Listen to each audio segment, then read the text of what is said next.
effectivement, si cette grève dure, quel sera son impact sur les entreprises? C'est la question que je pose tout de suite à l'invité du Grand Journal. Bonsoir Guillaume Riallo. Bonsoir Thibaut. Bienvenue, vous êtes le patron de Bison. C'est une agence qui est spécialisée dans l'accompagnement des marques sur Amazon Europe. Vous avez une trentaine de salariés, 30 salariés? Tout à fait, on est Alors, 30. Est-ce qu'ils sont venus travailler aujourd'hui? Comment ça s'est passé déjà, le constat de la journée? Alors justement, c'était la petite surprise ce matin. Donc j'avais un tiers de mes effectifs qui étaient au bureau et puis 2 tiers de mes effectifs qui étaient en télétravail chez eux. Alors, vous dites que c'était la surprise. Ils vous l'avaient annoncé ou comment ça s'est passé? On ne sait jamais trop dans ces cas-là. Hein. Ouais. Je sais que j'ai une grande partie de mes salariés qui habitent en Ile-de-France, donc c'est très compliqué pour eux de se déplacer.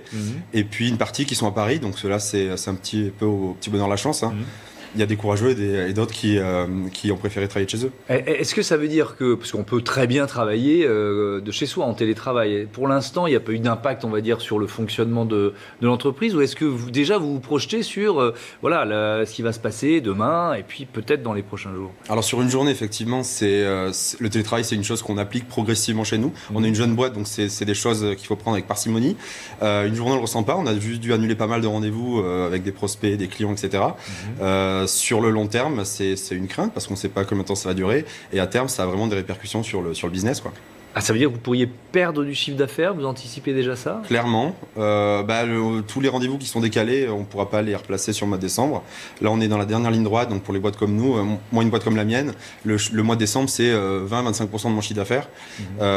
Donc voilà, si c'est décalé sur janvier, ça passe sur 2020 et c'est préjudiciable pour nous. Est-ce que vous proposez, alors là on parlait des clients, des rendez-vous annulés avec des clients, mais si je reviens aux salariés, est-ce que vous leur proposez des solutions? C'est-à-dire, est-ce que le job, la mission d'un chef d'entreprise, c'est aussi d'aider ses salariés à venir travailler dans une situation comme celle-là? Alors on réfléchit, l'idée c'est qu'on les aide, on propose des solutions. Pour certains, malheureusement, ceux qui sont trop loin, on peut pas révolutionner les choses.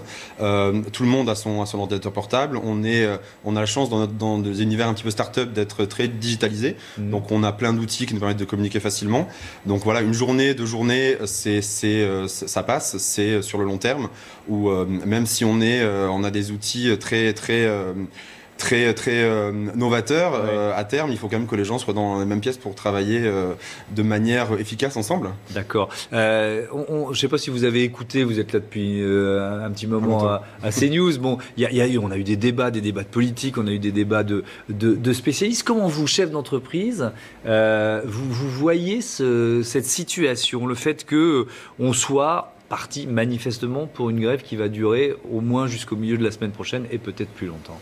Je la ressens avec inquiétude. Je ne sais pas trop comment les choses vont se passer. Je regarde attentivement les lignes de métro, les lignes de RER, en espérant que des efforts seront faits au niveau de la RATP et la SNCF pour permettre aux gens de venir travailler, parce que c'est quand même ça le point.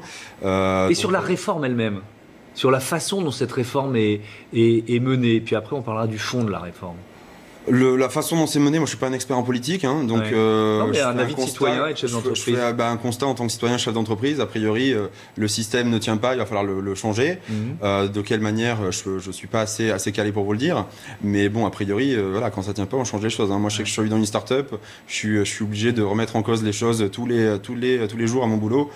A priori, quand j'ai un truc qui tient pas, on le fait changer, quoi.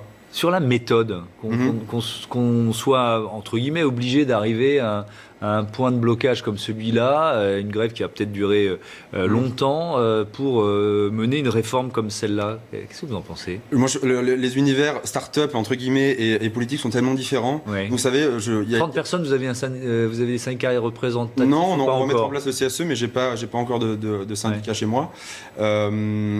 On est dans un univers parallèle. Hein. Moi, il y a 2 ans, j'étais tout seul. Là, 2 ans après, on est 30.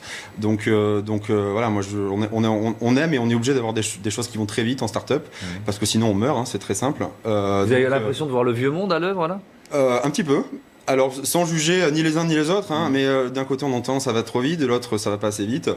Moi, de manière générale, je trouve qu'en politique ça va pas très vite, et que ce soit les uns ou les autres, parce que je viens d'un univers, mon ADN n'est peut-être pas celui-là. Effectivement, il y a un peu, non pas que ce soit un combat vieux monde, nouveau monde, mais on est, nous, dans des dynamiques et dans des schémas et dans une notion du temps qui est très différente, parce que chez nous, on n'a pas le temps. Hein. Nous, une boîte peut se monter en janvier et mourir 6 mois après, et on en voit tous les jours. J'en vois tous les jours autour de moi. Ouais. D'un mot, pour terminer cet entretien, c'est quoi votre job? En fait, j'ai monté une agence qui est spécialisée dans l'accompagnement des marques sur Amazon. Ouais. Donc en fait, mon travail et celui de mes équipes, c'est d'aider les marques, qui sont des marques françaises ou européennes, à positionner leurs produits sur le site e-commerce Amazon, dont tout le monde connaît bien, à la fois en France et également à l'échelle européenne. Donc le but, c'est simple, c'est de permettre aux entreprises françaises d'optimiser leur chiffre d'affaires sur ce site qui est énorme et qui permet à plein de petites et grosses boîtes de gagner de l'argent. Bon, et on ne va pas rentrer dans un débat sur le fonctionnement d'Amazon, parce que c'est un débat quand même. Merci beaucoup Guillaume Rigalot d'être venu nous parler de la façon dont un patron de PME 30 salariés vit cette grève de l'intérieur. Je ne sais pas s'ils apprécieront nos réflexions sur le vieux monde, mais en tout cas le gouvernement était au front lui aussi aujourd'hui. Jean-Baptiste Djebbari dans le